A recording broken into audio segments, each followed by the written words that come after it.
what I have noticed is that people who haven't experienced it or people who haven't had a close enough brush, maybe lived it with someone who is living it or has lived it, don't really have enough of an idea what it entails and what it's like and the far-reaching implications or ramifications of this unfortunate experience. And so when they come with good intentions, they they say things from an outsider perspective.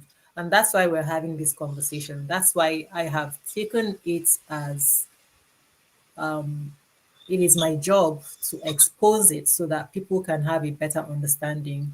And if they want to help, if they think that they want to help, then they are better able to help with an educated mind now and not making guesses. She's also bounced from WhatsApp.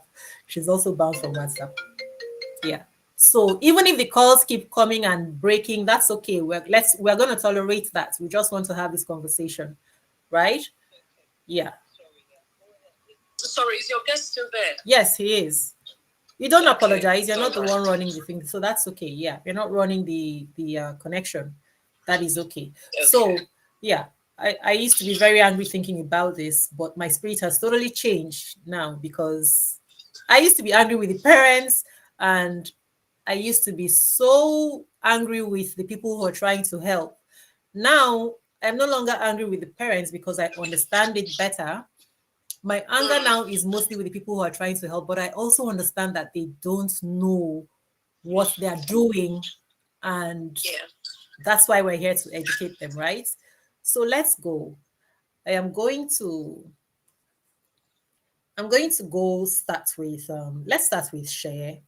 Oh, let me introduce. I have two guests with me. We were supposed to be four. There's someone else who's unable to join us, but we're going against the odds to just have this conversation. So the first thing that I would like to actually ask is, let me ask Mr. Shea. Mr. Shea,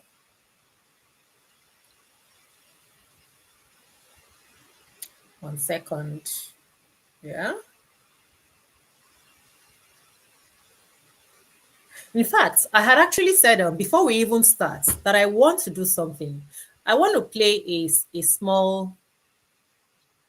a clip of a video. All of us have heard about the man who doused his wife with petrol and she's now lost her life, right? The reason why I want to do that is because, to start with, I find it fascinating that our culture normalizes couples staying in toxic relationships, and these toxic relationships also then create toxic environments for children, so that at the end of the day, we end up having parental wounds inflicted on children because of the bad relationship of the parents, right? And I think I'll even leave it there. I won't play that clip anymore. So let me ask straight away, Mr. Shea, how important do you find a conversation on this topic? Firstly, I want to create an environment for me in this conversation. I'm sorry, you can't just get straight into the conversation. We pass through a lot behind the curtain trying to fix this, and then it has a toll on me. So kind of yes, it has a huge toll on me. As a matter of fact, I'm having little connection with all this, but then work is work, and yes, we must do it. So back to your original question, you're like, how important is this? It is that important because if we don't even address it, there'll be reoccurrence, and then it's beginning to be a malady that needed to be treated. You get what I'm saying? Okay. And as a matter of fact, I think most people that are involved are not even aware. You understand? It's as important as a mental health issue. You know, in some years back, when some aged mothers and fathers are picking up some traits, you understand, or exhibiting some traits, people assume, oh, They are witches, they are wizards, and everything. Or they must have done something bad in their youthful days. That's why God is there. Not knowing that it's just a mental health that can come with it. You understand what I'm saying? So whatever we are discussing tonight is that important because most people are not in the know. The awareness is not there. It is when you have the awareness that we know that, okay, now that we have this, then we now look, okay, how do we tackle it? How do we solve it? Do you get what I'm saying?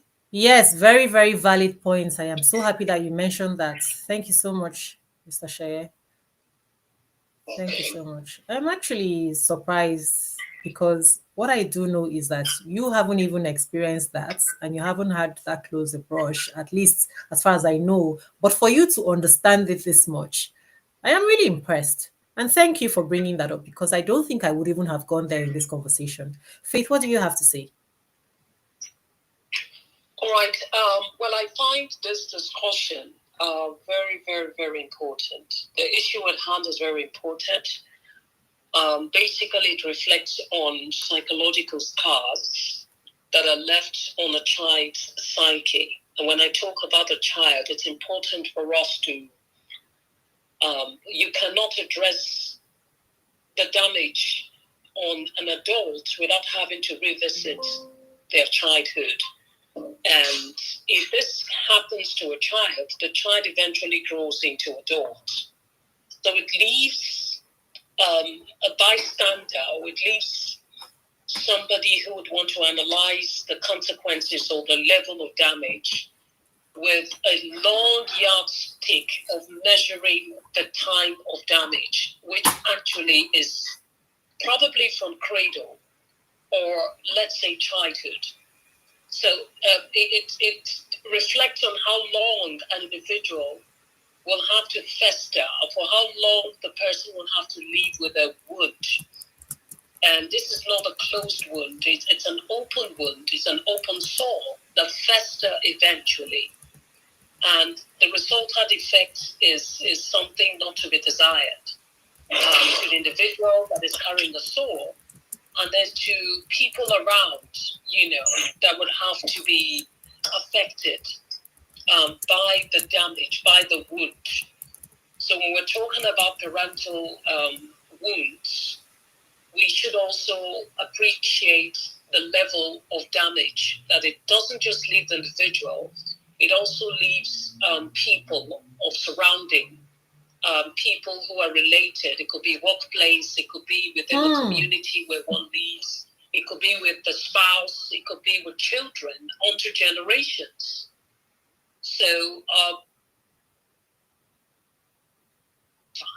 and just like Shaya said, it's something that a lot of people carry on without having to know the level of damage that it has left on their psyche. So it's just about psychological scars. But unfortunately, we don't see scars, do we? We don't see psychological scars as we do see physical wounds. We rarely do. Thank you so much, Faith. You both have raised very cogent points. What we don't pay attention to, as you have said, is that it's not only the person or the people who this has happened to, because they are living in this life and they're interacting with other people. They are getting into relationships at work and intimate relationships. They're creating families. And so this ends up affecting everybody. But people think that it's affecting only the immediate family, but no, it's affecting everybody. That boss that you have at work who is behaving in a certain way, if you look closely at it, sometimes you may find out that the reason why they're doing what they're doing, why they're being such a difficult person, is because of their childhood wounds. In fact, at a point, even up until not too long ago, every time that I would see people saying this childhood, this is it, and I'm like, what is all this? Why do you think you want to point everything back to childhood? Until I actually started to understand it on the wider spectrum. And so thank you for bringing those up. And so now, what about when people keep when people keep encouraging people to mend those relationships. What do you have to say about it, Mr. Shea? But you know what? Before we even do that, you mentioned mental illness, both of you. So I want to play something that I came across last night. Okay? Give me a moment, yes. Let me see if this thing, it won't even allow me. Unfortunately, I'm not going to be able to. Oh dear. I can try. I can try. Not available while live. Let me see. Okay. I think it'll allow me to do it here. I want to try something. So as not to waste our time, you know what? I'll just put it, I'll put the audio because I wanted to put it for people to watch, but I'll put the audio. So listen, please.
It didn't even deliver what I wanted it to deliver because I am reading things on the screen as well. So the whole message with that is this mental illness part, right? Because I have started to say the reason why I was able to begin to forgive the parents is because I realized that they carry this thing because of their own experiences. And many times they don't know, and other people don't know. And even the children who are experiencing these things from them don't realize that these parents themselves had a struggle. I am not trying to play the devil's advocate for the parents who did this. I am just trying to make us understand where it's coming from. I am not now saying, okay, because of that, just pardon them and let them go scot free for what they've done. I am trying to make us all understand that there is a mental imbalance there with these people already, which is the reason why they themselves are doing what they're doing. Now, one of the things that happens is that they have not been able to accept themselves, right? They have not been able to see their own self value and self worth. Because, as you heard that man say, and I understand this, the moment that you're able to truly, fully love yourself, then it becomes easy for you to be a loving person. Do you get it? This is why we also hear them say that when you can't love yourself, you're not going to be able to get another person to love you. It is actually very true as far as I have seen in this work and we're talking with people. So there's a level of mental illness there. And so when I am looking at those parents and understanding that these people have a mental issue, how can you then be angry with someone who has a mental issue? And I would also like for anybody who's gone through this, if you can take some time and try to just visualize that parent, you will know that their behavior is not normal. So there's only so much you can expect from someone whose mental processing is not normal. And you will see it playing out in other things that they do, because it's not going to end only with their treatments of you, right? In many cases, you will also see that these people are dysfunctional in other things that they're doing in their lives. And so, my next question will be, I was going to say what makes a parent treat their offspring in a way that they couldn't even treat outsiders, right? So I've answered that by saying that they have a mental situation. Now, how can a person get over this experience? How can a person have a normal life if they start out with dysfunctional relationships with their own parents? Do you have any suggestions that you can make, share and Faith, Okay. from your own understanding now? Like we have earlier pontificated, I think it begins with deliberate attempt to understand the situation. So we are still on the awareness stage, because you don't understand that. Somebody will like, that's the way my mom behaves. And the one will like, exactly, I took that from my own mother. And another thing is like, I think that thing is in our family. It runs in our family. You understand what I'm saying? People just assume because it's an untreated menace. It begins to sound like saying we are talking about a norm. You get what I'm saying? So it moves that way. So I still believe, apart from it's just a matter of having a problem. We need an external, somebody that is not in that whatever, to be able to assess your situation objectively and give you something worthwhile. What I mean by that is that one of them, once you are aware of that, I think the next thing is that you need a shrink. You understand? And then in our society where we do not have that at large, like it's basically for the elite or the middle class. Okay, you don't have access to that. All right, that's why some people try to like run in that religious angle, because like some of our religious leaders, they fill in that gap too. Some of them were like, okay, let's go for counseling. In the process of counseling, they're like, okay, what's the problem? Like this. Now, what I'm trying to say is that once we are aware of it, I think that's the beginning of the journey in the right direction. Just like every untreated disease in the body, you do not know, or you are aware of it, but it's untreated. Now that you are aware, okay, I have this. Okay, this is the symptoms of what I have. All right. How do we solve it? All right. Then now, like, okay, let me research, let me ask, let me go for help. So whatever I'm saying is that once you have noticed that, the right perspective is to seek help. And you can seek help online. You can seek help via literatures. You can seek help during this group discussion. You understand? You can, yes, you can. And then there's one thing about, one thing I know that is interesting is that once you find yourself in a particular situation and you accept that situation and you seek people that in that kind of a circumstance or situation with, and you guys are talking, you discover that like half of that issue is solved. Because number one, you will know that you're not the only one in that situation. Number two, like your case is not that bad. Not that, oh, okay. Well, I thought my Hello, what happened? Are you still talking?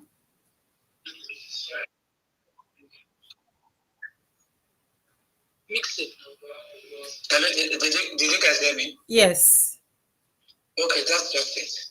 Okay, awesome. Sorry, you're going to hear a sound now. I just want to be sure that what we're saying. Yeah, we can hear it.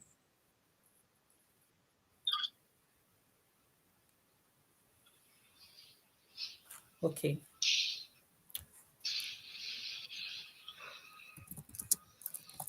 Yeah, please.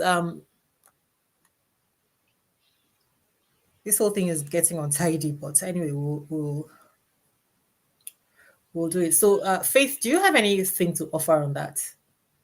I said, what? Yeah. Yes, I heard Mr. Cheye very clearly, and he touched on, I think, the need for external healing factors. And I would like to say that healthy relationships are difficult for wounded people. That has to be acknowledged. It's very, very difficult for wounded people because wounded people are like traumatized. They say as traumatized children, we always dreamed that someone would come and save us. So we never dreamed that it would, in fact, be ourselves as adults that would save ourselves. So this is personalized, and this is as a result of having gone through parental wound as a person, and what I would refer to as self-help techniques that has worked for me. I do not have access to some kind of system where I have access to a shrink. So I've become my own shrink by way of self-help to understand that, okay, I am aware, I'm in tune with myself to understand the level of damage and to see where these have left gaps and to look at likely ways I can close that gap. It's just like being self-censored. It's like the censor is in you to understand that these are the resultant effects of the wounds, and this is how I have to be, this is how I need to close it.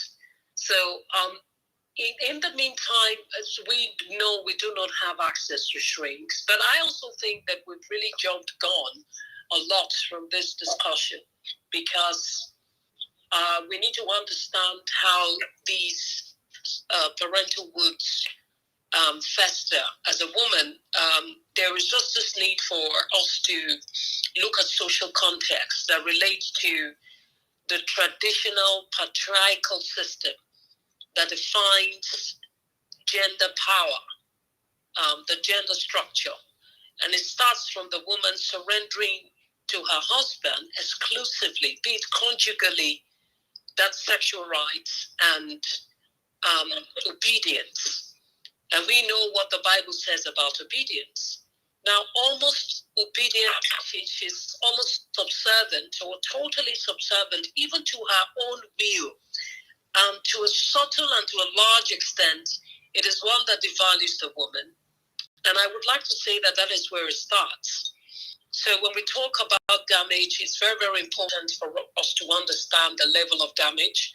Some can actually be physical when we talk about gender-based violence, but a lot are emotional. And she lives all through her life with it. So, and then, like what Shea said, I would like to borrow a leaf. With time, we start to normalize certain practices of violence that we never considered harmful to us, be it a woman, be it a man. Because when we're talking about gender, we're referencing both gender, both the man and the woman.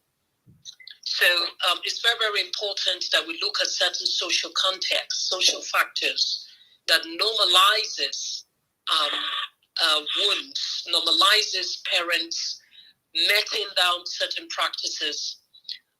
It's your parent, you have to obey. It's your parent, you have to. And how about me saying no if my parent instructs me to do things that are beyond me or things I shouldn't be doing?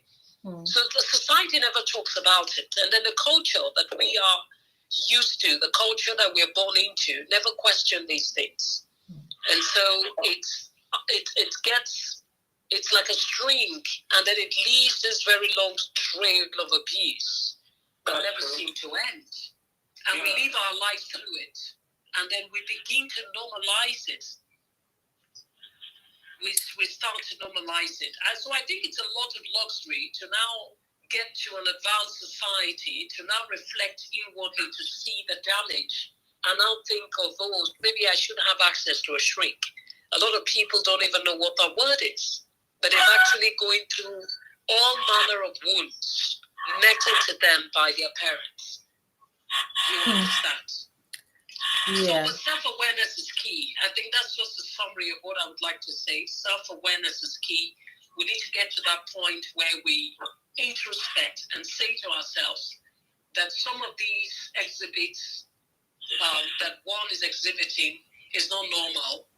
But I think that is where the awareness, that is where healing starts, is to see that I have been wounded. You have to know that you have a soul for you to think of healing. So, but we've normalized parental wounds, as it were. We've normalized it. It's part of us. It's part of our culture. Nobody talks about it. because it's a sacrilege. It's almost a taboo topic. Because either we appreciate it or not, this is a taboo topic. You dare not come out to say that I've been abused by my parents.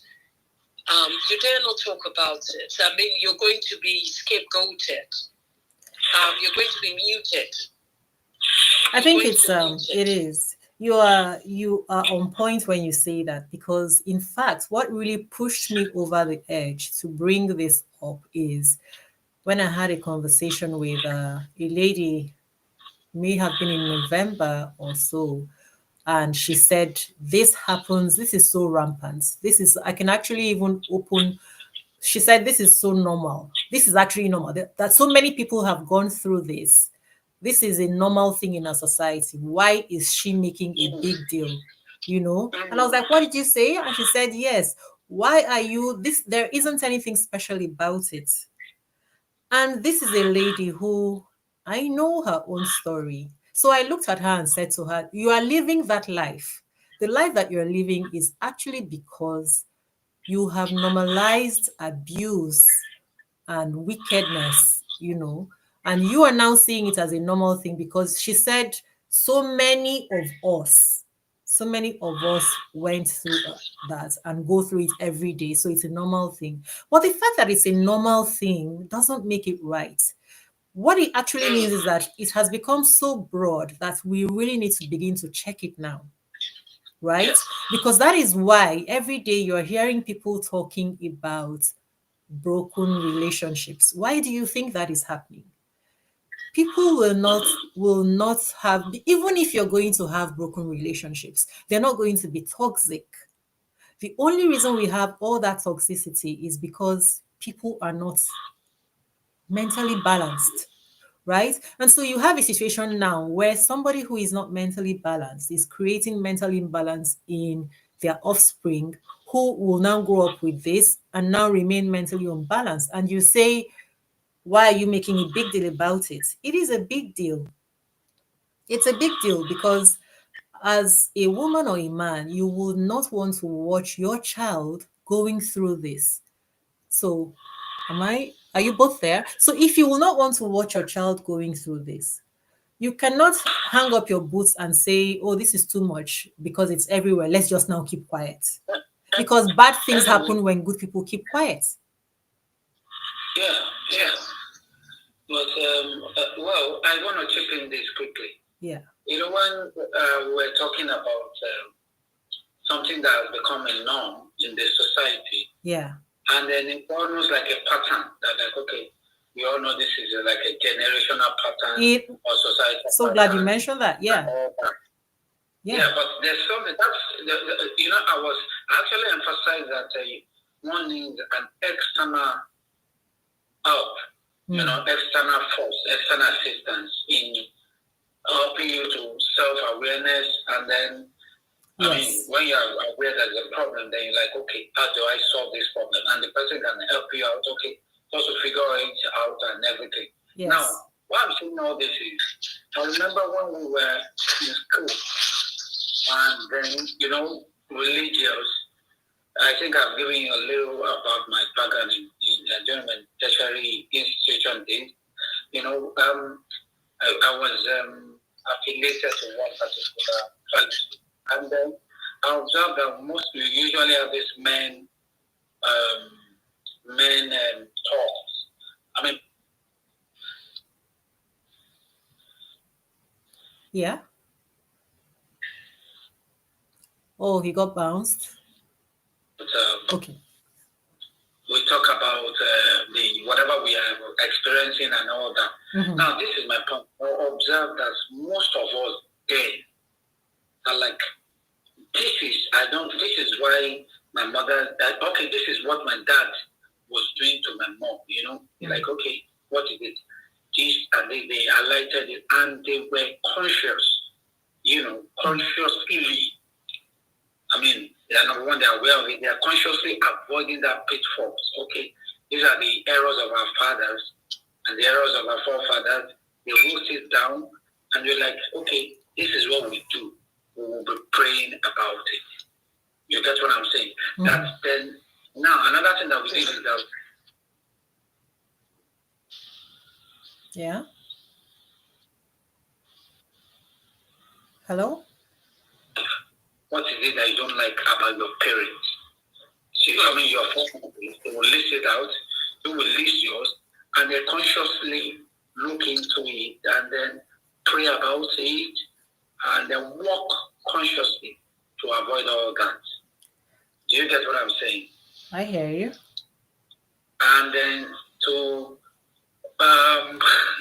all right, if I'm going to use just 2 or 3 people out of that close group, I can tell you that so 2 or 3 of them, yeah, that can relate with there's beauty as charge, you know. And I told her, I said, do you know that this were the things you were complaining way back about your dad, and that you are directly guilty of it. Okay. Some will laugh it over, some will just reason like. Right. So, yeah. So it's stunning. You understand my point? It's yeah. Okay. It's I was going to add. It's stunning that we human beings we're all of different. We have different things that motivate us, that push us, that we focus on. I'll go back again to that lady. This is a lady who is also married to somebody who came from a toxic family. Can you hear me? Hear me properly. Hear me completely. This lady is married to somebody who came from a toxic family with toxic upbringing and deep parental issues, right? And yet it is this same person, and even the husband is doing the same thing in their family now. Faith, are you there? Yeah. And then you turn around, and this same person is saying these things happen all the time. So this is like what do they call what's that term again? When the person who is kidnapped is what is it called again? Remind me. When the person who is kidnapped is I can't remember. What? No, when it's a syndrome when the person who is kidnapped is not wanting you to even do anything about their kidnapper. The errors of the kidnapper. I can't remember. Anyway, What did you call it? if I Google it, I say when the person who is kidnapped is not wanting people to do anything about the errors of the kidnapper. I don't remember what. The one I know is that when someone is kidnapped and is not ready to leave. What is it called again? Remind me. That's what I'm talking about. Oh, okay. I don't remember. Okay, anyway, so now the question I asked was how can a person who has been through this actually have the opportunity of having a normal life? And you talked about an external person, talked about counseling and therapy. Yes, and you talked about prayer. So definitely a person has to have some intervention because some people believe that they're doing well. We can look at ourselves and think that we're doing well, but what I would say is until you get to the point where you can fully love and accept yourself, then you're probably not doing well, even though you think you're doing well. And you will know whether you are loving yourself and accepting yourself fully when you no longer have the worry or need for external validation from other people, because that is one of the things that the wound causes, right? However, it will not be from a point of I don't care because I have seen that I cannot get it from them, so I'm not even going to bother. It's going to be like you are satisfied that you are doing your best with what you have, and you're no longer seeking to fill that hole, because this is what causes people to stay in relationships where they're being abused again. And this happens to even men, because the last man that I spoke with, was someone saying something? Yes. Hello. Yes. Please, I'm sorry to cut it. I'm actually interested in Kate's perspective on the things I highlighted some minutes ago. Thank you. Okay. Yes. Yeah. Of it, we were conscious of it. We prayed about it. We wrote literature. We scriptures, and then we were determined, okay, to avoid all those pitfalls. You understand where I'm going? What do you think? My question is, what do you think was wrong, and how do you think one can get it right? Faith. Sorry. Yes, I'm with you. Did you miss my question? I just asked you a question, please. Absolutely. We have a comment here saying the parent needs to accept that there is a problem first. Sorry, let me just read that. Toxic parents will always raise toxic children. I'm telling you, toxic parents will always, there is actually no escape until that child grows up and understands, or there's an intervention. And then another comment also says the parents need to accept that there is a problem first. And you cannot seek help for what you don't see as a problem. You cannot seek help for what you don't see as a problem. Perfect. Because you feel that you're doing okay. Absolutely correct. Yeah. Okay, so sorry, Faith, can you respond to what Mr. Shea said? Well, Mr. Shea, did he ask? I think he asked a question. Did he ask a question, or he just made a point? Yeah, he said, what would you say to that? What's your response to the things that he said? He said, what do you think can be done? He said, we talked about prayers, and that what do you think is the problem, and what do you think can be done? No. I corrected premise to the question. Did you get the premise or the premises? You can repeat it, please. Please, I would like you to reiterate again, please. Okay, good. I said while we were in school that set of men were like, okay, we pray about certain things that we have seen as a pattern that we know that is wrong in homes, and we do not want our homes to develop that. Yes. So most of us prayed about it, fasted about it, wrote it down, read about it, but we were deliberate about avoiding those pitfalls. Did you get the drift now? Yes, I do. Now, some years down the line, I discovered that the patterns still exist. So those things that you are accusing your fathers of, you are doing aside. They're repeating the same things. That's what you're saying. Yes, that's what I'm saying. So why is that? Well, I personally wouldn't think that prayer takes away abuse. I'm not saying that prayer is not productive, but there's a level to which you administer prayer. I would like to say that because there's a role where prayer can suffice. I would like to say without a fear of doubt that abuse is a process. The abuse took a process. And to unprocess the process of abuse that happened. And this is something that didn't happen one-off. It's something that lingered through the years. And owing to that process, it took root in the mind of the person that absorbed it. And so it's not enough to pray it off. You truly cannot pray it off. Okay. Because if we want to look into the churches, for instance, or we look into religious settings, you will observe that we have the most wounded people there. The most wounded people are there. And I would like to look at a sense of denial to faith the healing. If I have a broken limb, for instance, it might be very easy for me to faith my healing, but it's very rare to faith emotional scars. So it's a process that has to be, you have to go through the process of having to, can you hear me? Yes. Yes. So I personally do not believe in praying over emotional scars. I don't believe in it because I see it as defeatist. I see it as unproductive, as self-denial.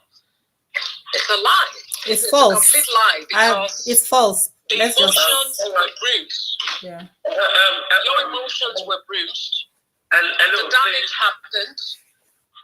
All right. And it's not enough to pray over it without having to physically go through the process of having to undo the wrongs. There is a lot of retribution. There's a lot of restitution. Restitution is needed. If parents can come out to say, okay, first and foremost, I did this, I shouldn't have. But a lot of times parents don't get to that point where they own up because they don't know any better. That's a very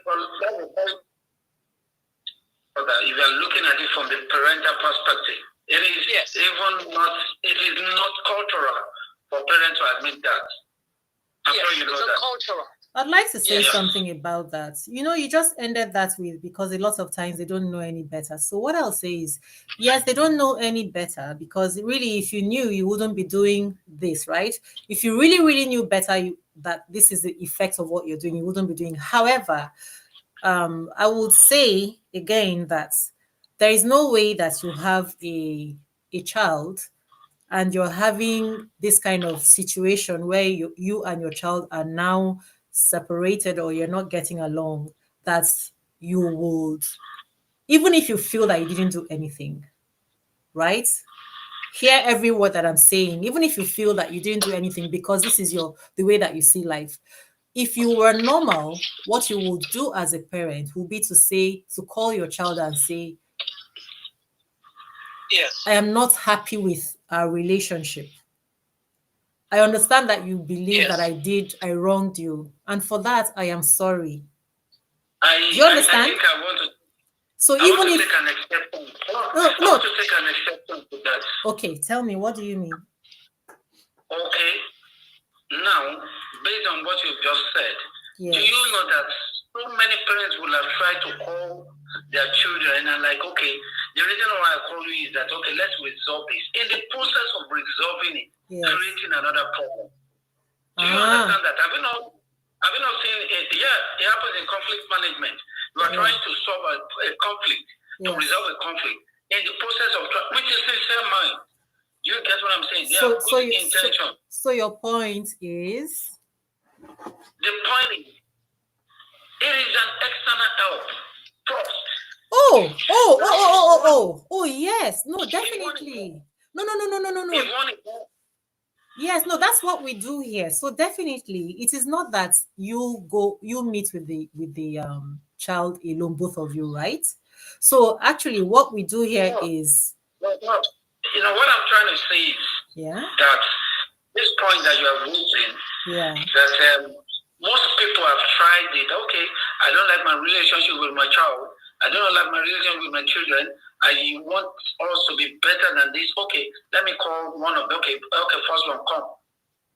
And then you discover that even the first one that we usually talk to, maybe use 5 minutes to talk to the mother, now stop that abruptly. You're right. So my point is, they are trying to fix it. But I'm saying, what my point exactly is this. This is like, what do you call it now? When you declare state of emergency. So this is a menace that deserves to be treated. And I believe it must come from the government. There's a way they created awareness of mental awareness. I'll tell you something. Okay, I'll tell you something. That is why we are now doing it here on Diaspora Lounge, right? Okay. Because like yesterday, somebody said something about the government over that thing that the rumor is saying that Trump said about divorce and women taking away their ex's money. And somebody said government has to do something about it. And I say there are too many things that we are looking for government to do. And government, in fact, that's a different conversation. Yeah, it's good. Government can do something about this, right? That is all well and good, but nothing stops us. I say that as a society, each of us, we need to look at things that we observe are a big issue and see how we can, by ourselves, also take a stance and start to do something about it. while we are doing Absolutely. something about it, yes, because if we're waiting for government, and we also know that a lot of the times that the people in government are not there to care about the welfare of the society. Because the weaker the society is, the easier it is to control the society. Control. Yeah. So yeah, so we have to not we have to get ourselves out of the fantasy. No, noted. Yeah. Okay. So yeah, so for anyone who is watching, so we have created that intervention platform so that when we have estrangements in the family for parents and children and even between siblings, because this happens a lot, much more than we would like it. If somebody is seeking a union to balance things out. Hello. Yes. In absence of a change in our society, how do we resolve this problem? That's just my point. There are two different things here we're talking about, right? What we're just talking about now is two different things. One of them is reuniting people. However, reuniting people doesn't make any sense if the parties involved have not processed what happened. And then that's where the counseling part comes in, because there's no point. Otherwise, when we talk about reuniting, that's why my next question was going to be about forgiveness, because a lot of people talk about reconciliation and forgiveness. Maybe we should handle that and then I'll come back to this. People seem to feel it's a good idea to pressure victims of parental wounds with forgiveness. People are always pressuring, forgive, because if you don't forgive this, if you don't forgive that will happen. Do you want to speak on that quickly, Mr. Shaye? Are you referring that to me? Yes. Do you want to speak on that forgiveness part? All right. My take on forgiveness is too simple. You see, when we talk about forgiveness, it's important that for us to know that when you use the word forgiveness, the advantage of it is basically on the victim. You understand? On the victim. Isn't it on both? The major advantage of forgiving is for the victim. Okay. So when you're saying the word, when you advise people, okay, all right, it has happened. All right, what do we do now? Okay. All right. Okay. After hearing your side of the story, okay. What do you want to do? And the person ranting and explaining the situation. Okay, fine.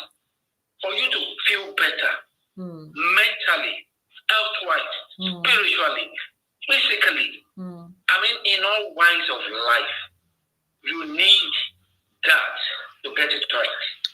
I can tell you that I can beat my chest to hear that some ailments in the body have been linked to, because it has effect on your mood. Being linked to what? Unforgiveness. Yes. Right. Okay, Faith. Yeah, Faith, do you want to respond to that? Yeah, I would like to say something, and I would like us to always bear in mind more like it's a phrase that we know to err. I'm sure we've heard this many times. To err is human, to forgive is divine. Yeah. We hear it often and on without having to calibrate the significance or the depth of that phrase. It actually has a lot of depth. And from my thinking, I think I would like to explain what I think of it, which is basically reconciliation usually should always be the goal in healthy scenarios. Sorry, there is noise. We all aspire to reconcile because Uzo, you've used the word reconciliation. Yes. And it's very, very good that you used it alongside forgiveness. And we use the word I find the word forgiveness as too ambitious. It's very, very ambitious for the human comprehension. It is. When we say, drawing back the word to err is human, to forgive is divine. And I would say that basically reconciliation should always be the goal in healthy scenarios. But it is not always going to be a reality because not every situation is healthy. Yeah. So it is possible to forgive someone without offering immediate, it's possible to forgive someone without reconciling. Yeah. And it's so possible also to reconcile without having forgiven. Yeah. Okay. Exactly. Yeah, it's because I like to look at things going by somebody that has actually gone through a series of parental and sibling wounds. And it has actually informed my work as a psychologist and somebody that is very, very open to a lot of the process of healing. And then I happen to have tried to see that, okay, for instance, I've had this personal brush with not just my parents, from time to time with my siblings. And I've tried scenarios where I have tried with every ounce of will to forgive. And then I would say to a large extent, I don't really know if I forgave or not, but I reconciled. The reconciliation is something that we very often do, which is I fall out with Shea or I fall out with Uzo, and I see the need for us to see each other tomorrow and greet. But I might not have forgiven her because the scar is still there. And it takes us back to the scar. It takes us back to unhealthy scenarios. And nobody would like to put his or herself in a place because it's unhealthy. So reconciliation is one thing, forgiveness is another, because a lot of times we forgive, we do not reconcile, or we reconcile, we've not forgiven. So I would like to leave, I use the word ambitious, because a lot of times we use that word, I forgive you. Yeah. I want to think that that is divine. It will take a God to outdo, to right off certain wrongs. Because as human, we're unable to. Because a lot of times we think we're forgiven. We truly haven't. Because the sore hasn't healed. The sores are still open and they still fester. Yeah. The truth is. So it's very, very important that we touch on this. So in the bid to want to forgive and carry on healthily as humans, it's very, very important that we know that certain scenarios that cost us to really hurt is yet to heal. And because it hasn't healed, we most likely may not have forgiven as we thought we have. Here is what I often suggest. Here is what I often... What's the effect of that, please? The effect of what? The effect of what? Forgiving. Yes. And not reconciling. Forgiving and not reconciling. Okay, because in the context of that, Mr. Shea, I would like to reiterate that a lot of us say we're forgiven. Our parents could say they're forgiven, but they've not restituted. Okay. So there's no proper reconciliation, and that is for the parents that are. That's for the parents that are humble enough to say that I wronged my children, or I have offended you. Or it could be a lofty, mild process where on his dying bed or on her dying bed, she says she's sorry. Okay. And the child isn't there. So there hadn't been proper reconciliation. So, but forgiveness, to say I forgive you was mentioned, but there was no reconciliation. So this is just one of the scenarios that I can give as illustration. And there are many more. It could happen for couples. It could happen with filial bonds, with siblings, where your brother would say, because, okay, forgiveness is an altar call away. If you forgive as God has forgiven you your sins, and then we recite that preamble again and again, but we have not reconciled. So I personally would think that we should humanize the process to say to each other, I want to reconcile with you. And in that reconciliation is simply started with a discussion to say, yes, I offended you in this area. I own up and I am sorry. And I think that goes a very long way, but we rarely get to that point. And then we go into, I forgive you and I forgive you. And I would like to say here, with my full chest, that a lot of all the forgiveness that we reel out and we say we're forgiven, we truly haven't forgiven because the souls are still there. So, but it will actually make sense if I came to you and I have that verbal discussion with you to say, this is what I did, intentionally or not, and how it affected you, the implications, the consequences. I am deeply sorry. You would not say you would not tell me that you're sorry, and then you break a glass. It doesn't fix the glass. I'm sorry doesn't fix it, doesn't mend it. So sometimes I would say to someone, if you break a glass in my house, it would be nice that you replace it. And then you tell me you're sorry. So I don't have to look at that glass and see the crack for all it is. Because each time I see the crack, I'm always reminded that you broke the glass. So I personally would want to break something in your house, break it, and I would look forward to replacing it or get rid of it so you don't have to see it and be reminded that once upon a time, that glass was not in that state. So I'm just trying to draw lots of illustration for us to see the thin line between reconciliation and forgiveness. They go together. You cannot say to me that you've forgiven, or I can't say that I've forgiven you and there's no reconciliation. Because a lot of times we use that word very freely without understanding that for reconciliation goes with the process to which you were hurt. Let me say something. Please let me address that quickly. When we say that there can be, I think that there can be forgiveness without reconciliation, right? Depending on the person who is forgiving.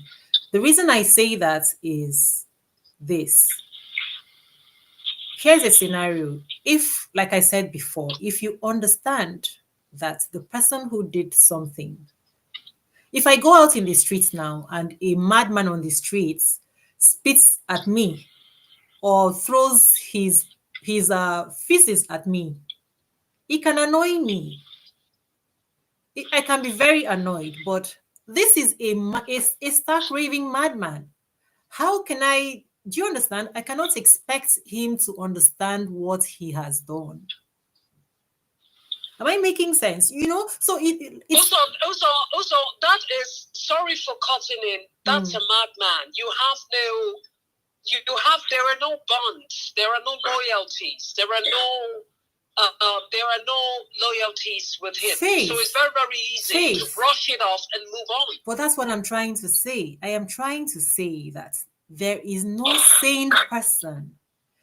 There is no sane person who will do this to their offspring. You know that. You cannot be sane if you will do this. Something is wrong with your mental processing. In that case, because this is an opportunity for a person to understand that. You can be looking for that apology. I lost you for a bit. Are you there? Yes, we're here. Sorry. Yeah. So you can be looking for, you can be expecting that, you can be expecting that acknowledgement and that apology. It cannot come from a mind that isn't healthy enough to understand that they've even done something wrong. Because these people are so sick that they're seeing that child as an extension of themselves. It is that absence of self-love that, do you understand, that's the extent to even that child that they're doing this to. So if somebody is stark raving mad, you cannot expect them to be able to process enough to say, hey, I did something wrong. They're going to be sitting on that high horse and feeling, do you understand? Okay. So this is, yeah. What? What?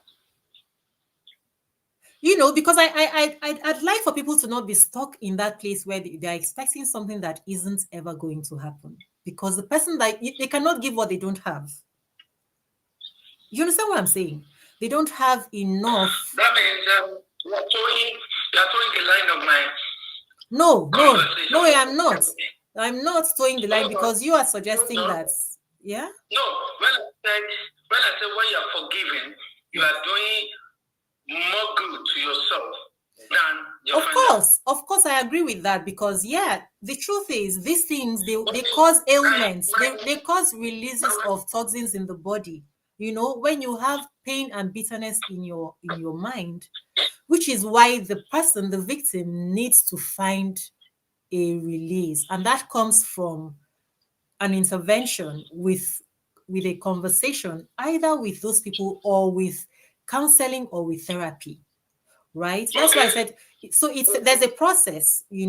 So really I would like for people to stop telling people forgive, because the person that you're telling to forgive will not have any proper forgiveness unless they have gone through the process of either having a conversation with that person or with someone else and have come to an understanding of what has happened. So nobody should be talking about forgive, forgive, forgive. You can't do that because, as Faith said, that there is that bond. It is not just anybody that has done something that has wronged you. It is the person who should never have been in that position of wronging you. However, because we have the psychiatric hospitals filled with people who are sick in the head, we have to also understand that even parents can be sick. Those people in those psychiatric hospitals, some of them are people's parents. So just because a person's parent is not the type that was held in a straitjacket or was not with nakedness on the streets does not mean that they are not also insane.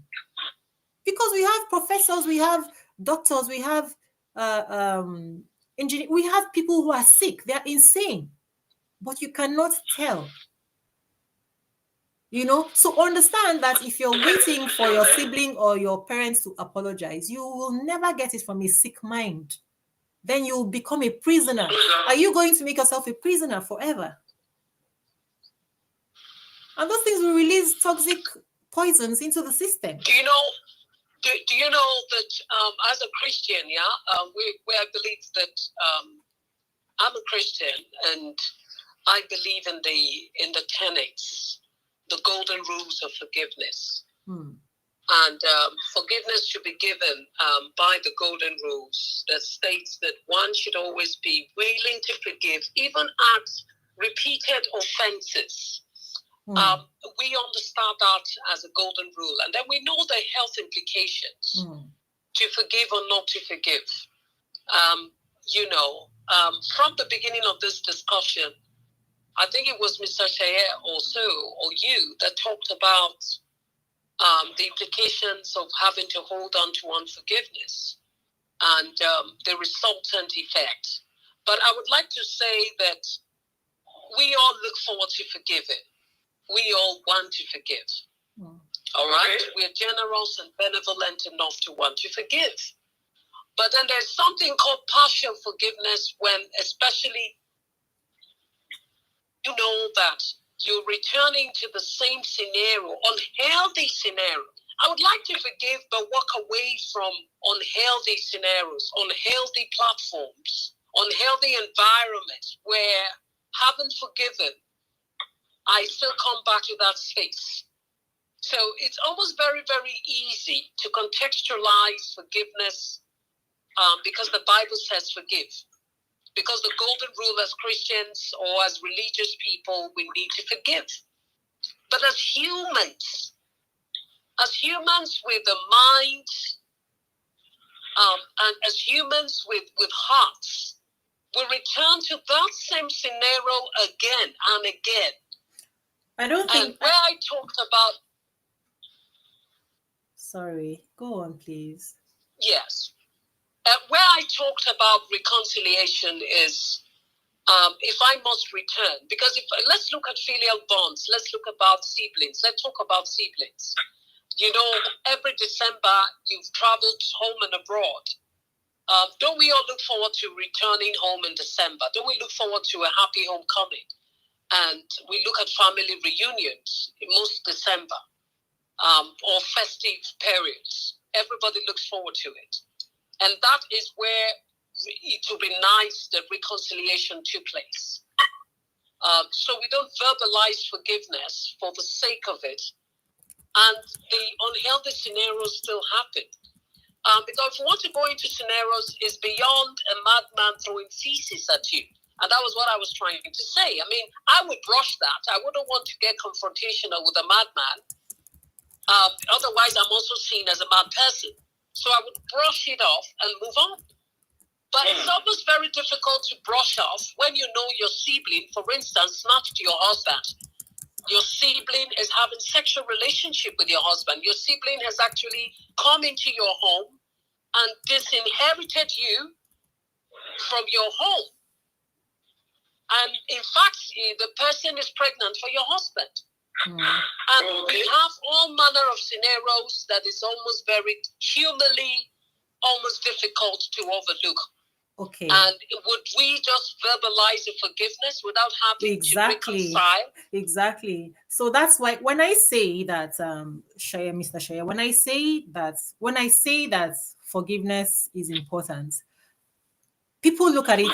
I do not look at it the way that you are probably looking at it. I do not look at it the way that the average man would look at it.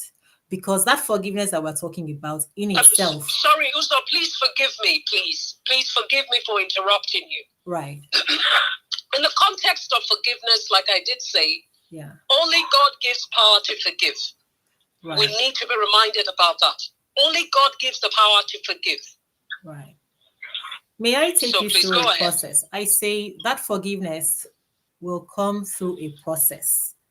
So again, I discourage anyone from telling anybody who feels they've been victimized.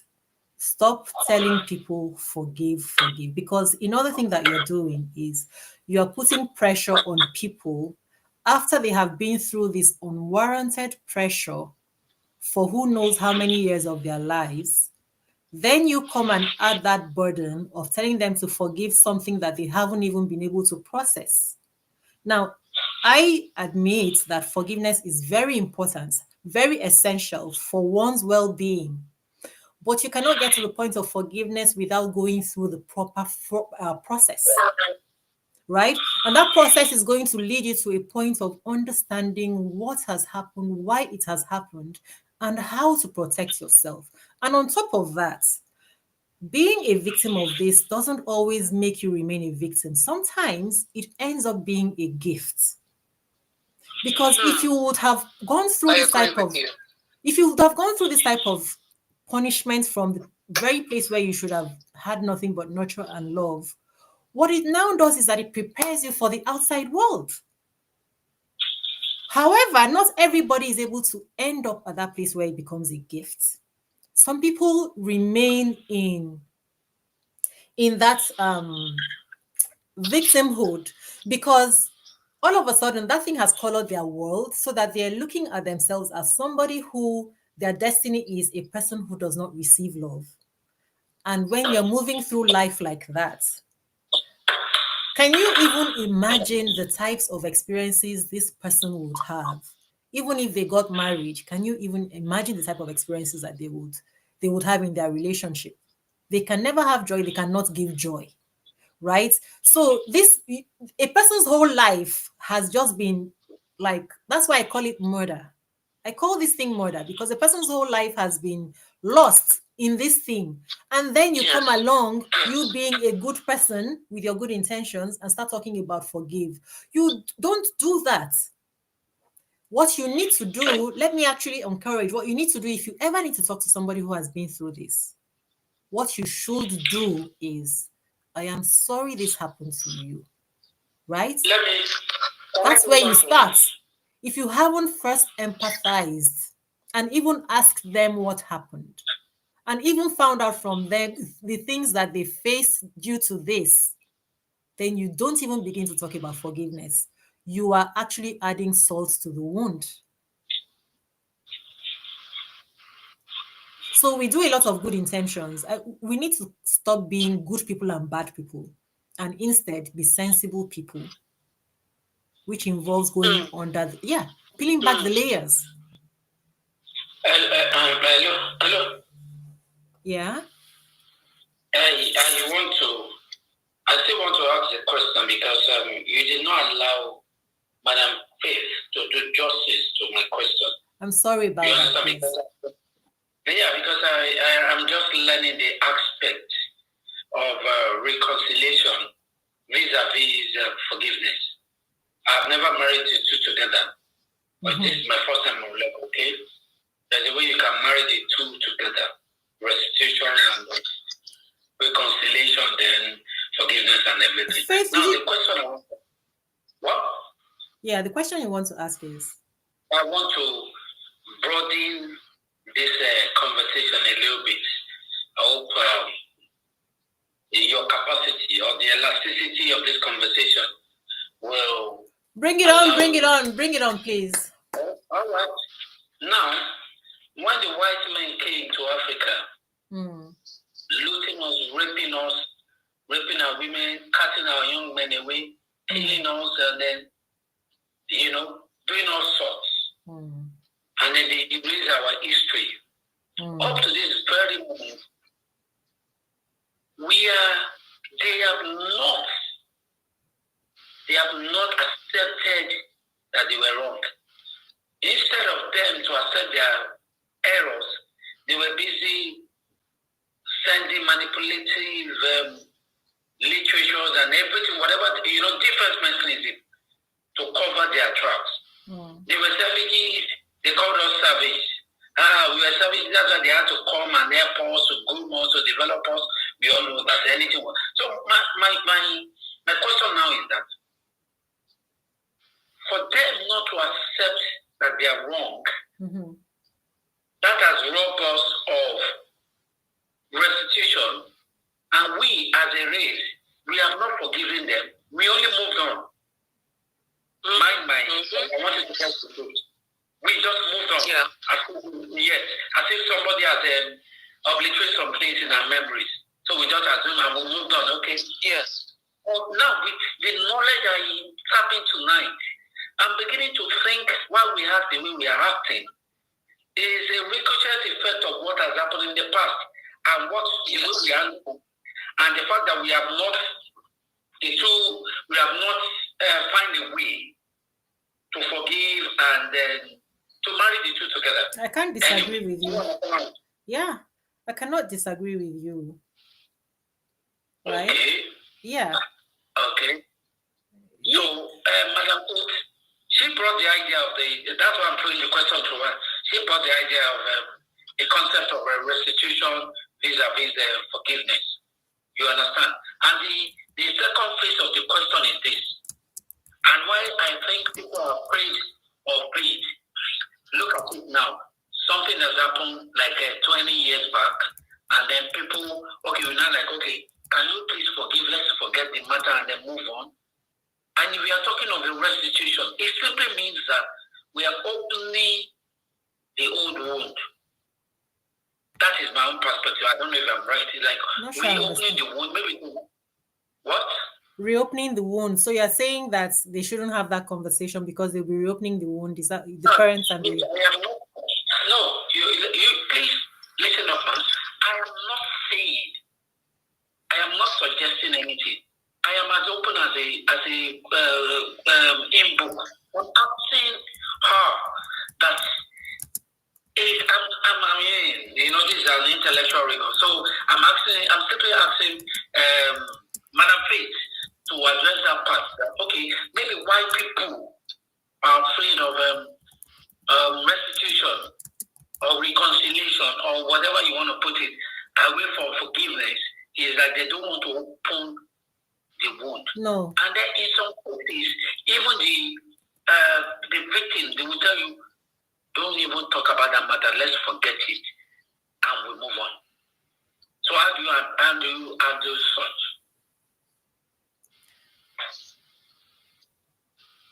Did you get my drift? Are you there, Faith?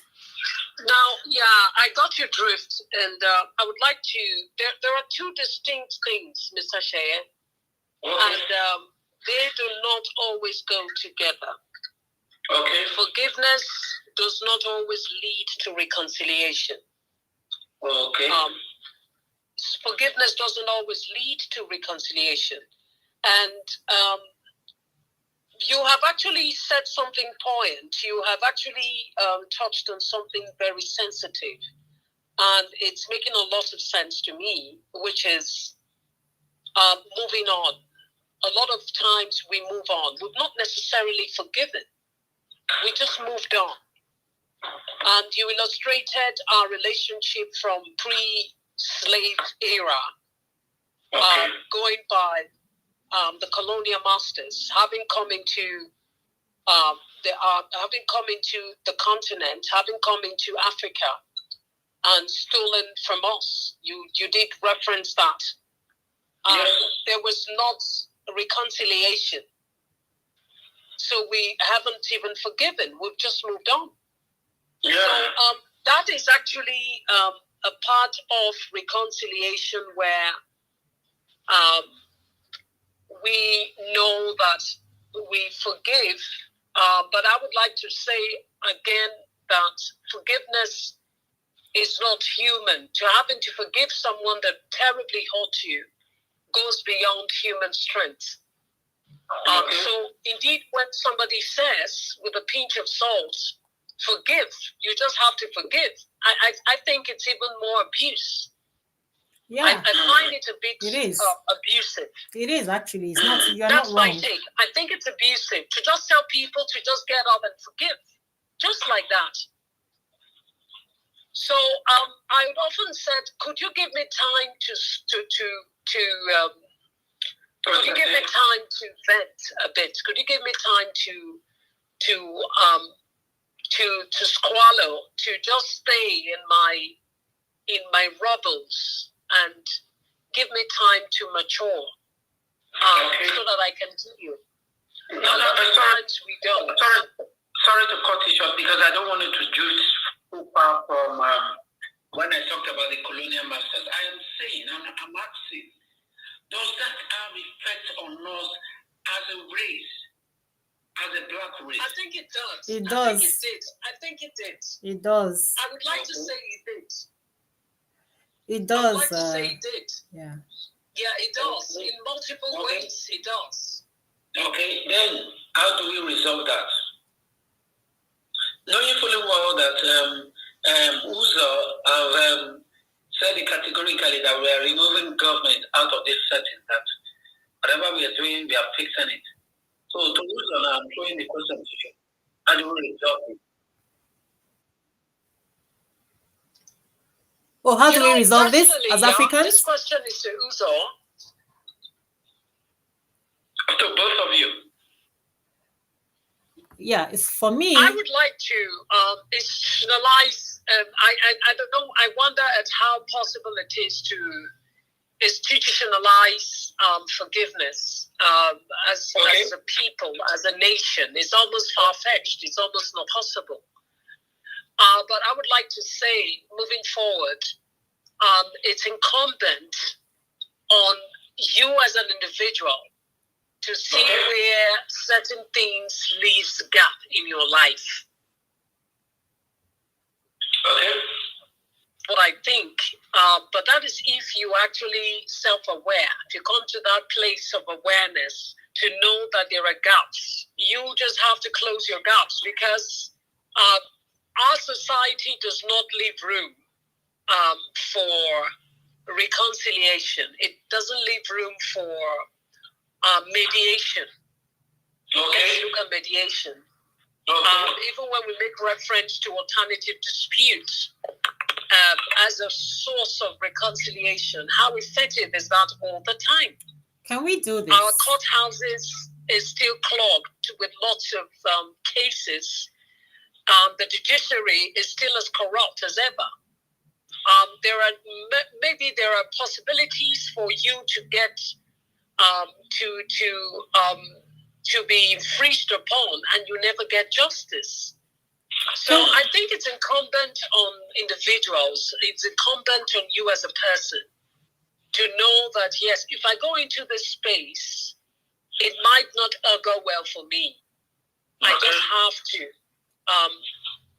have to, keep my mind together. And in keeping my mind together, it may be misinterpreted as unforgiveness. If I did say, for instance, my parents, because we need to go back to the very core of why we're having this discussion in the first place. And not deviate as we have. We've digressed, but it's connected. Everything makes sense. It's making sense. But I would like to now reiterate the very significance for why this discussion happened in the first place, which is parental wound. Because I've been a victim of parental wound, and I have often said, I would love to forgive, because it's for my own good to forgive. I'm happier if I know that I can pick up the phone and call my dad and have that father-daughter relationship, that father-daughter talk. Same with my mom. But then again, I do not have to be in the same space with them where I am repeatedly hurt. It makes no sense. So there are likelihood that, for instance, if I visit them, I most necessarily would not have to be in the same abode with them, under the same shelter. I may have to visit them because I've forgiven. But I don't have to sleep with them. So, Mr. Shai, does that cover the same hurtful scenarios doesn't happen again? Mr. Shai, does that cover forgiveness for you? Like if somebody were to forgive and decide that they don't want to be in the same space, does that cover it? Absolutely. Okay. Because people will still say you cannot have forgiven if you're not going to spend time with them. And I would spend time with them, but I would not put myself in hurtful scenarios again. I would even venture to say that you don't have to spend time with them if it is going to be hurtful to you, because there will be no point forgiving a person and then submitting yourself to continuous wounding and stabbing at the heart. Let's just be for real here. Let's be for real. Okay? Let's stop this you want to be the bigger person and show. I mean, if you are going to be exposing yourself to hurt, to harm, it boils down to what we're saying. What was the whole essence of the forgiveness? Because it is poison to the body. So you cannot now go to the hospital, get that poison out of your body, and then go back and eat that poisonous food again.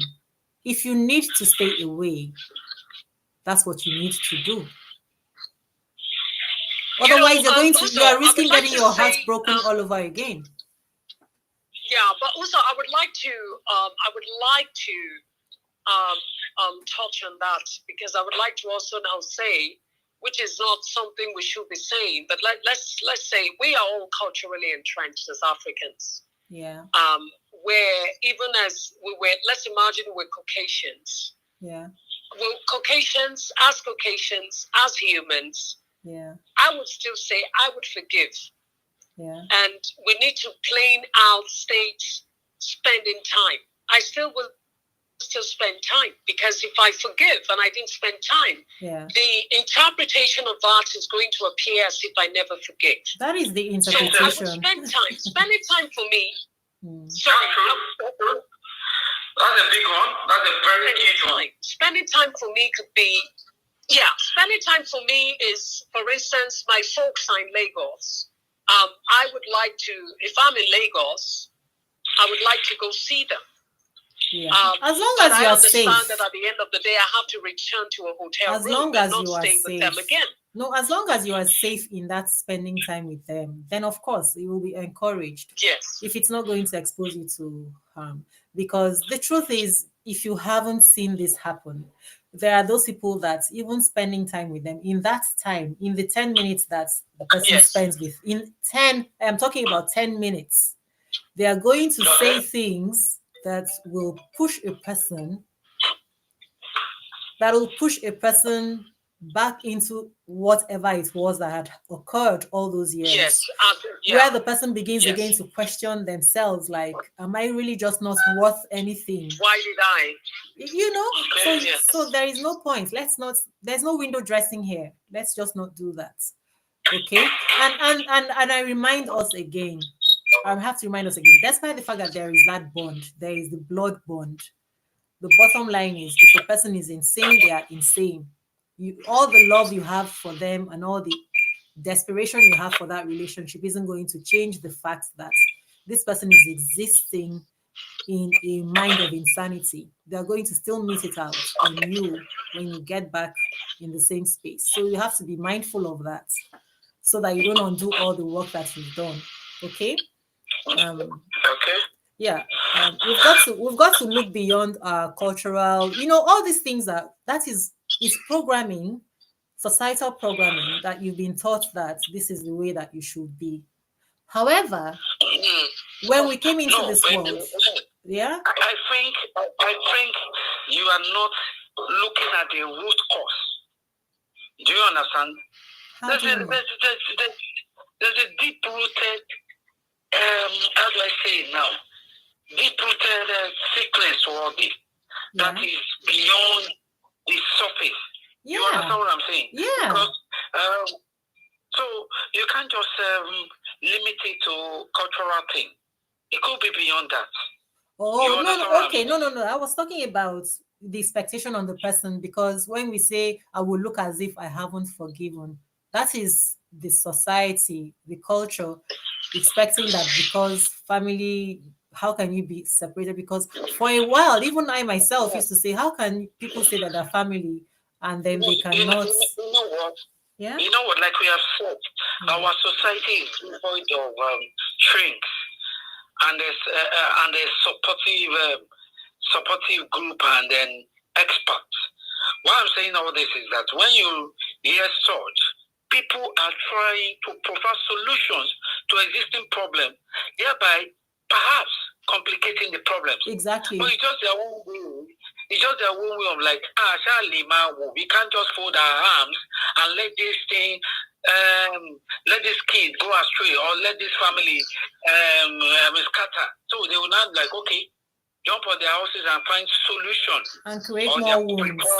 That's why we're having a conversation. Sometimes, and the truth of the matter is, in all fairness, when you talk of conflict management, sometimes family, they find solution to all these problems. Sometimes they fail. So it's not all the time that they fail. Sometimes they find real solution to it.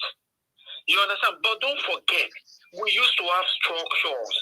But the structures were destroyed. Let's start with in Yoruba land. There are some people that they call Babagba.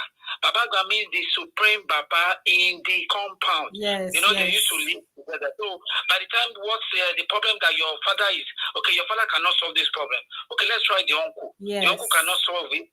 Let's go and try Baba, and Baba will give you reference that this problem has happened in so year. Yes. It happened to so family, and this is how they solve it. Yes. You understand? But all those things, it was destroyed, and then that's where we find ourselves, where we are.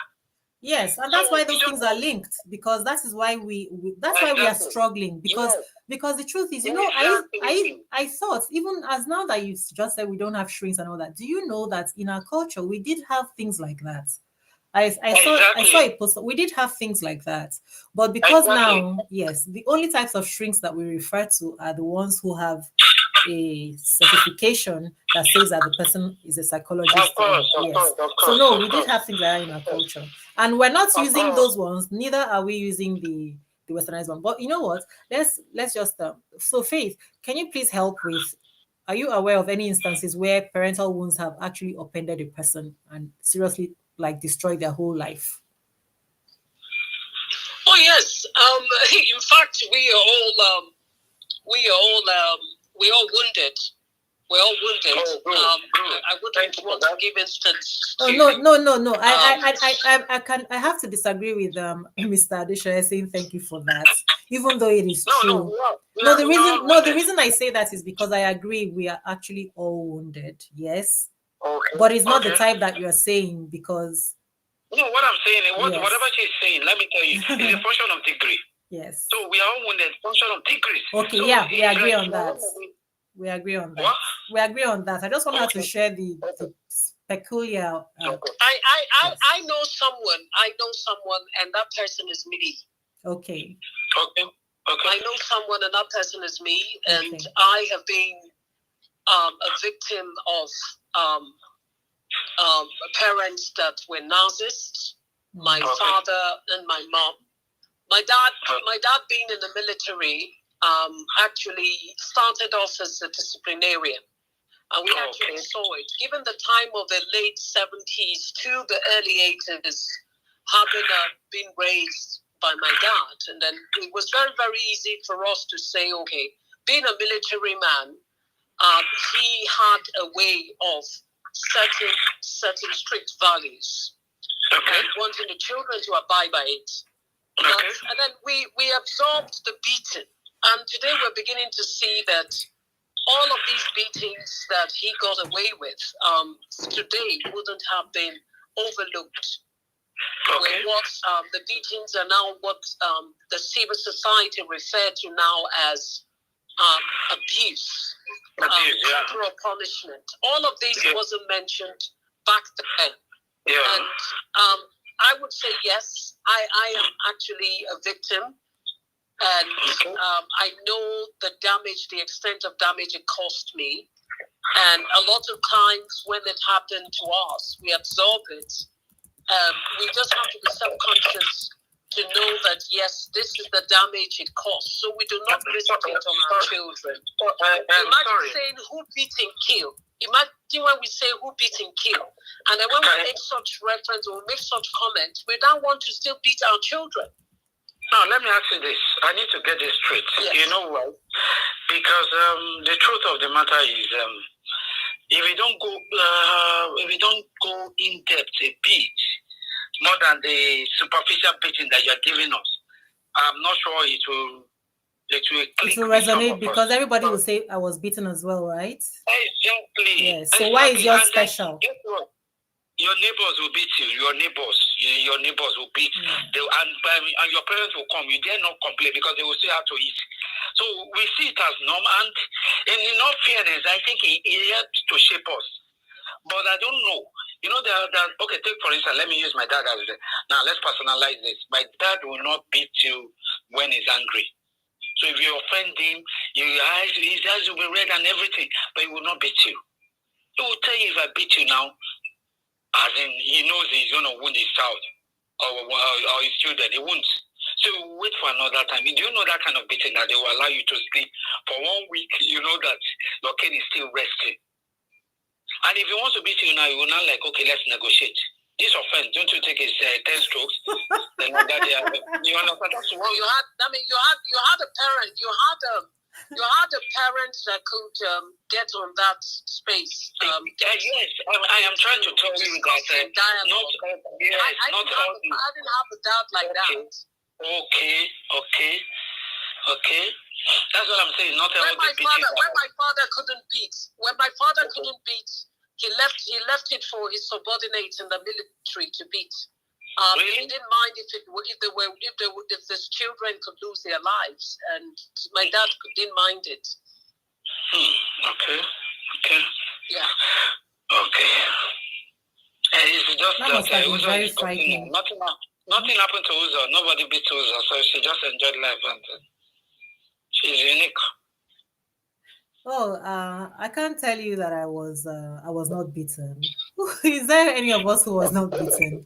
So, but like we said before, even Faith, who was talking about beating and even being beaten by other people who were assisting that in beating, I am sure that all that is very little compared to the psychological pain. Psychological, yes. So, emotional abuse. Yes. And verbal as well. Yes. Okay, we are learning every day. Really, I have a lot to check after this conversation. I have a lot, especially the aspect of that reconciliation and vis-a-vis forgiving. I would like to give an example of. I'm so sorry, Mr. Shea, for cutting you. The reason is because of time and also wanting to quickly share this. So I'd like to, because I wanted us to give clear examples. So I will give you 2 examples, right? The first one is about a girl who was, even though I didn't want to bring in a physical angle, but let me just say this: a girl who was raped in her own house, in her own family, from the age of 6 to, maybe I shouldn't use that actually. Let me use another one. Let me use a woman who, in order to escape abuse from home, got married early, right? So that she could at least have an escape from home. Now got married to a man that she didn't marry this man because she loved him. She married him because he was ready to marry her and he was available and he could provide. And so she married this man. Now, when you go into a marriage with this type of mindset, you understand that when storms of life come, you're not going to be fighting for that marriage. You understand? Because you use that marriage as an escape from a life that you were not happy with. And what it means, yes, what it means is that you are not going to be having a real relationship with that person that you're married to. That person is not going to be having a real relationship with you either. Because the basis of entering that marriage was just as an escape. Okay? So now we have 2 people who have entered a marriage and then they begin to have children. And at the time that you're entering a marriage, generally, for all of us, it's when you're still young, right? So I just want us to understand that this is sometimes the reason why a marriage has already ended even before it started. So that people are surprised when 25 years later, 30 years later, that couple is breaking up. It is because it was already going to be broken, but nobody knew. So, because when you enter that marriage, you now stay there, have your children, and maybe at that time you are not financially capable of taking care of the children. So you are suffering through the companionship of a man that you have no interest in. The man himself is suffering because he cannot get what he needs from you as a wife, right?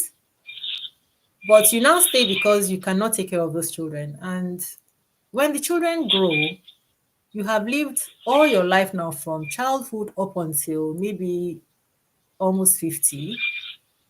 And now it is time for you to now get your independence. So you are about to eject yourself from that. By the time you leave that marriage at that age, it means that you are just starting life now. So what do you understand how a person might feel if this was their own experience? Because the person will just say it is my abusive parents that created this life for me. You understand that? And then what do you think would have happened in the lives of the children that were brought up in that environment where this couple they may even have been having issues because the marriage was not entered into to care for um, their spouse. You really cannot have a very healthy environment because there's only you can only pretend for so long, right? So then when you now come back, you can now see that this person's whole life has been colored, has been realigned and redirected because of this incident. Okay? Then there is another one of a man who grew up without the mother's love. In fact, it was him and his sister.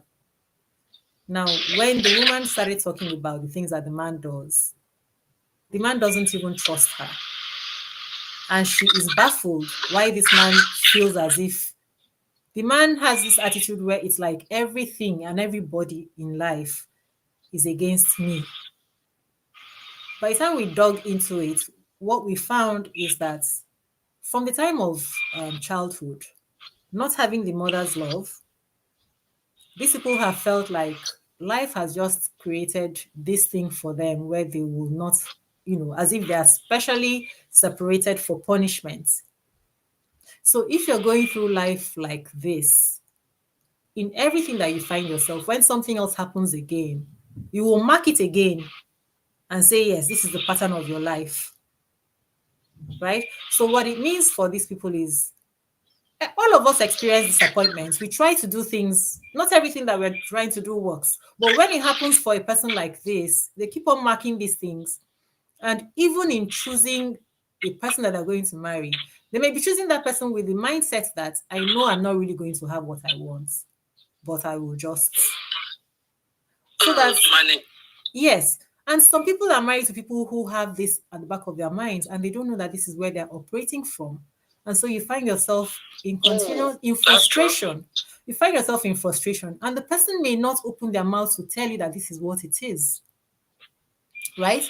But that's the case with this man and his sister. Even in their family, he with his wife, she with her husband, and their children. It's always, and this man feels that he will say all the time, I grew up without my mother. And so why you don't have to have your parents. You can survive. If I survived, you survive, you can survive. And then he curses his children. He actually opens his mouth to say curses onto his children. This is a person who is struggling with seeing himself in this world as someone who the world has set apart, life has set apart for punishments. Do you understand? So he does not have self-love. So that's what I'm trying to help us to see, that a person's whole life, and he knows where it's coming from because he says it directly to his wife and children, that if he could survive without his mother, now that means those children are now going to live a life where they know our father cares nothing for us, and you don't know how it's going to affect them too. So when I was talking to the mother, I said, these children, they need to go for counseling. But the mother does not realize the depth of this thing. She says, no, they're fine. They're fine. If they're doing well because they're doing well in school, they're doing this.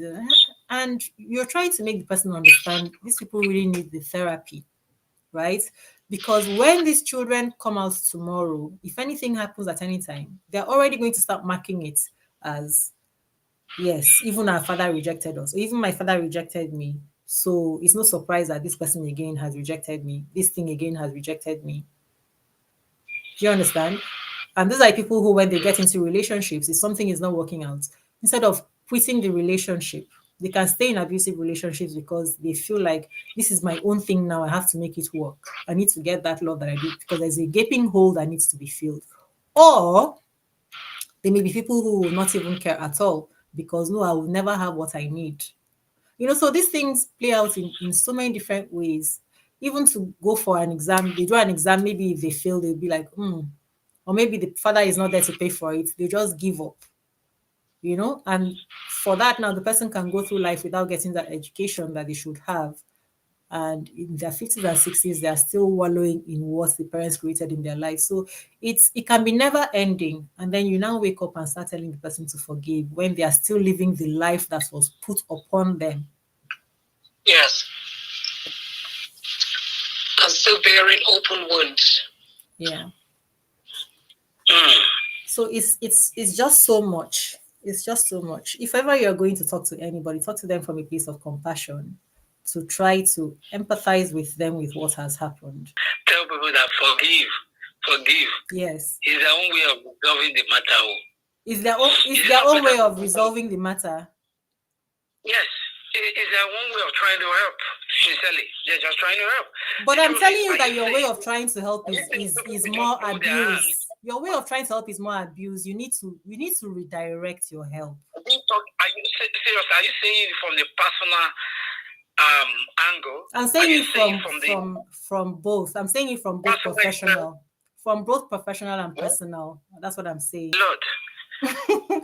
So if you are saying professional, I'm asking you, my Lord, the case has been before you, the judge. How do you say it? Let's talk about that later, Mr. Sheye. For real. All right, no problem. Because I have no doubt. I asked you. It's just that you know why? Yeah. I have no doubt about whatever we are discussing. I have actually gained a lot today, sincerely. I have noticed that some people trying to help, they are adding more salt to the injury. They are in the bit of, okay, just assume, no, because I've seen a situation whereby a child got burnt, this fire, whatever, it happened in the kitchen, and then everybody just come, okay, put salt there. Mm-hmm. They put salt on the surface. Another one say put egg there. Mm-hmm. So by the time they got to the hospital, the doctor was just complaining that doctor was eating fried egg. Exactly. So that is applicable in this situation. People feel they are trying to help, but not knowing that they're adding to it. But then, why somebody would like, okay, let's just put raw egg on it, that one can work. So that's what I'm saying. Sometimes the little suggestion could be the opening that they are looking for. That's the truth. Well, nobody is saying don't suggest. Hold on. Please, ma'am.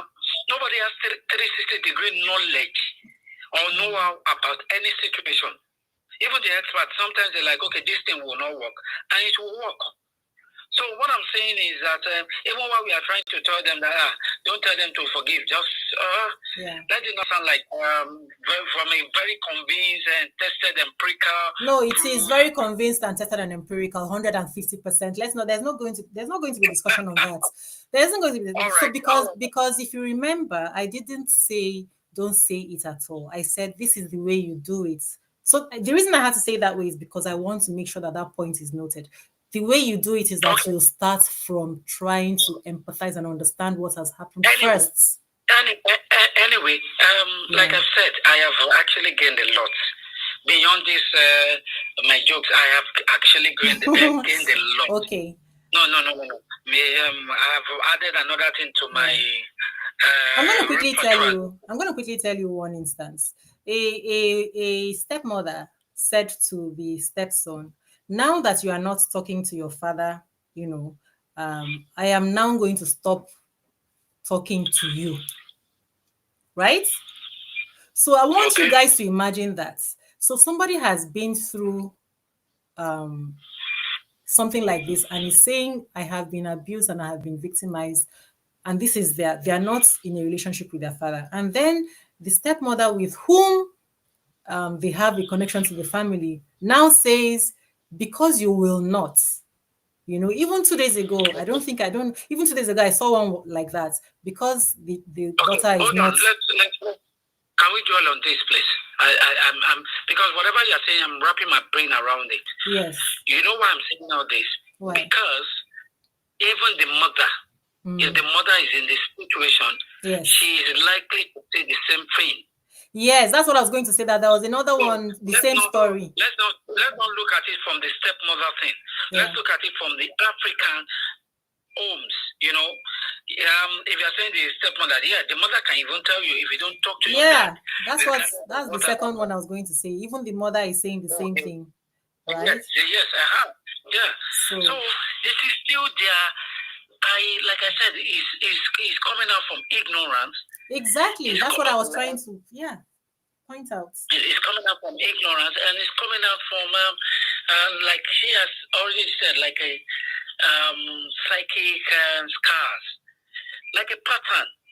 Take for instance, how do you explain? Okay, the mother that like, okay, this thing, okay, my father molested me, and I thought that's the normal way that every father is expected to do.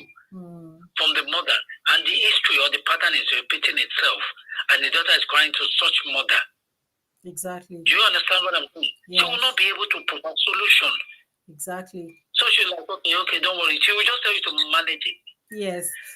So then you find yourself dealing with people who are talking out of ignorance, and you are now being victimized all over again by people who themselves are victims.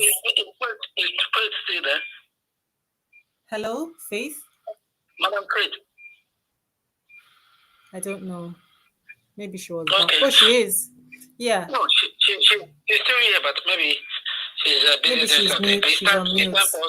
Yeah. So yes. So we want to round up, and that's actually the point. So you need to be aware. And the last thing that I would like to say is, if somebody finds themselves in this situation, note that the people who are talking to you maybe re-victimizing you all over, but then they're doing it out of ignorance. You remember when I was saying that I used to be angry with those people, but I now later realize these people don't even know what they're saying. So so you know what it is that you're going through or you've been through. And the people re-victimizing you do not realize that they're victimizing you as well. Even the initial abuser doesn't know that they are being, even when they know, right? They are so sick that they justify what they're doing. So yeah, so from that angle, if you come across a person like this, you can explain to them from this angle so that they can begin to have mellow down and begin to find a way to make sense of this thing so that they're not hung up on waiting for that apology. You cannot get the apology from a madman or a madwoman. You're not going to get it. We have to, the people in the psychiatric homes, they didn't fall from the sky, they belong to families.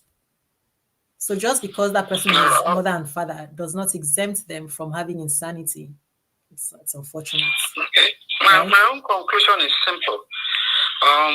To conclude is that if somebody should offend you and you're trying to look, I'm not going to forgive. The person that offended, the offender, is maybe having peaceful mind. Yes. Maybe having good tranquility, peaceful, and while you are having these grudges and you are having difficulty even in sleeping. So it's very important that you do this for yourself first. You understand? Yes. If you can, it's not that easy, I know. But then if God can give you that grace, please, I beg of you, do it. And to Madam Faith, we do not spend time like this on this conversation, but due to your influence, we have to extend it. We cannot waste this opportunity of not learning from the best. You have even made my day. May the Lord bless you. Thank you so much. I will break up the conversation and also have it posted in small bits so that people will be able to watch and thank you so much. May the Lord bless you too. Thank you. Thank you. Faith, are you going to say something before we close? One thing that I'd like to say is there is no exemption for abuse, whether it's coming from parents or whoever, okay? Because we make that mistake as human beings. The natural law is that everybody deserves dignity and respect. It doesn't matter who that person is, right? That's true. So the fact that the person is parent or adult does not exempt them from following that natural law. And once they're not doing that, keep in mind that you need peace. You need peace in life. You need to be able to thrive and to operate properly as a whole human being. So it's for you to not allow another human being to come and take away the life that was given to you by your creator. So you have a purpose in life. And when these things happen, they eat away a part of a person. So whatever you need to do to get yourself whole, you cannot give your life away to another person, is my message, right? They are the one in the wrong. When you can find a way to forgive, if you can, go ahead.